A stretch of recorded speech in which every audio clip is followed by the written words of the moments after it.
Hey, it's Dr. Amanda with Straightsmile Solutions, straightsmilesolutions.com. Let's talk about all kinds of things that can happen to your palate. And nobody wants to have palatal issues, but I'm going to tell you a little bit about how to identify what's going on. Of course, you should always see a physician or your dentist. If you're not, well, you guys should see him no matter what, just to be sure that we're getting the right diagnosis. So I list four major things that you could possibly see on a palate. One of them is a Perio abscess, Petechiae, Endo abscess, or Aphthous ulcer. So let's go over each thing one at a time. Number one is your Petechiae. So Petechiae it's basically trauma. It's like little bruises that you get on the roof of your mouth for trauma that happens to your palate. And I'm not going to go into that too much because you can figure out what I'm getting at because there's pretty much only one way that I've seen stuff like that happen. Yeah, that's one. All right, next. So let's put it this way. This should not be in kids. If it's in kids, I'm calling Child Protective Services. 2.5 before. Number two. Number two, well, I mean, it could be a lot of things. It could be cancer. That's a pretty nasty looking one. I would say that is really sloughing off, but it could be a really bad aphthous ulcer. Another word for an aphthous ulcer is a canker sore. That's like an extra bad one.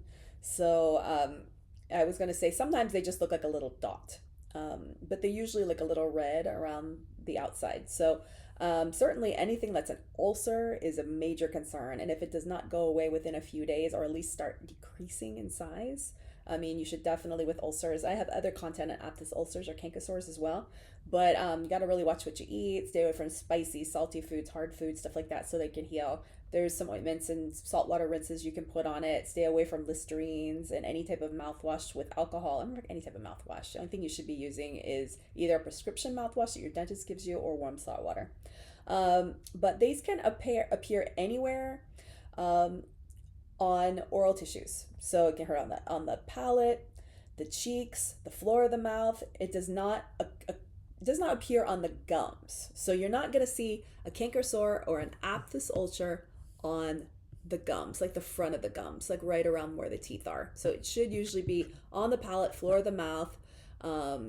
It can be, any place like that, basically. Cheeks, everything inside the cheeks, but not involved with the teeth. It has nothing to do with teeth, okay? So sometimes it has just a punched out hole in it. Sometimes it's got a red ring around the outside. Sometimes it's white in the middle or gray in the center. Often has a bright red halo, like you see right here. See the red halo? You could have white or gray sloughing on the inside. It should not pus like an abscess. So I would say this is pus. Okay, this is pus. I wouldn't necessarily call this pus. I would call this sloughing. Like it's wet tissue that's healing. It's different than regular skin, okay? It's going to be sore, burning, tingling. It can be a lot of pain, especially when eating or eating spicy foods or anything like that. So, and there shouldn't be anything in an x-ray, and there's really no treatment that's needed. It's just like an immune system response. It's kind of like eczema for your skin, but for inside your mouth. It's just like an inflammatory response to distress, hormones. Some people get them right before their periods.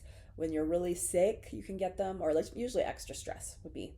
And there's no actual treatment that's needed besides try to stay away from aggravating it, watch your foods you're eating, watch your spicy foods, and it should go away. But if you're getting a lot of these over and over again, it's a sign that your body's starting to break down. Either you have an underlying medical condition or some type of underlying immune condition or something like that. If I wasn't getting these and all of a sudden I started getting these, that would be a sign that something's wrong with my body. It doesn't have to be something bad. It could just be you're extra stressed, but I would definitely consider talking to a psychiatrist and then getting blood work from your physician as well.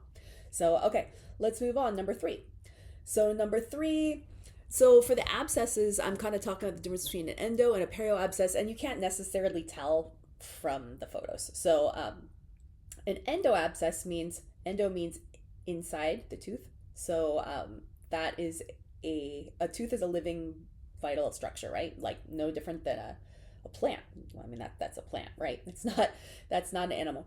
But a tooth actually has a vascular structure. It has blood vessels. It has nerves, just like your body does. So it is a really cool little bitty unique structure of its own. And you have 32 or 28 or 24 of them.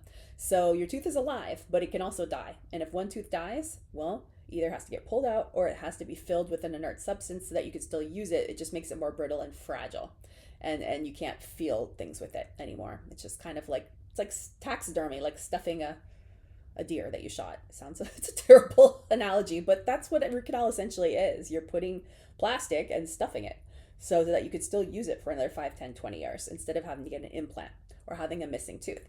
So when teeth die, then they need root canals or they need to get pulled out. That's an endo abscess. That means it's an infection of the inside of the tooth, of the nerve. It died. There's nothing you can do about that. Okay, once you get to that point, sorry. You either pull the tooth out or you fill it with the inert substance and have to put a crown on it because it's very brittle.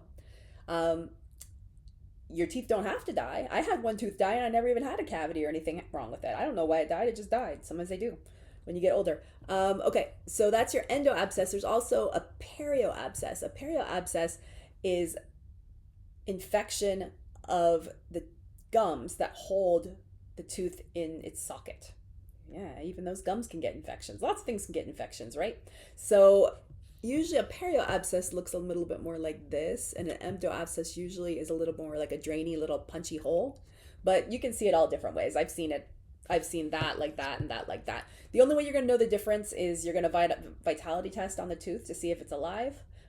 If it's dying and not dead, you're going to jump out of your chair when they put cold on it or sweet. You're going to be like, boo, or hot. But if it's dead, you're not going to feel anything. Like you would feel if you put cold on this tooth or cold on this tooth or cold on this tooth, you'd be like, oh, that's cold, right? Because they just apply it only to the tip of the tooth, no place else in your mouth. But if they apply it to a dead tooth, you're not going to feel anything.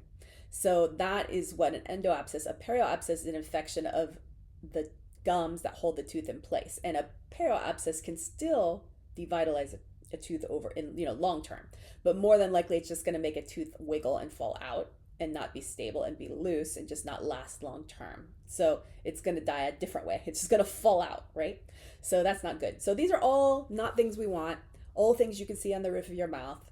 But in order to know the difference between the abscesses, you're going to have to vitality test and or take an x-ray. Probably both is how you'd know if it's one or the other. And obviously the treatment is going to depend on if it's endo inside the root or perio. Perio, they're going to probably put antibiotics around the tooth.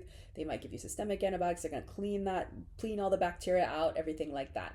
So, all right, now you know a little bit more about palates. Keep your palate healthy. All right, thanks.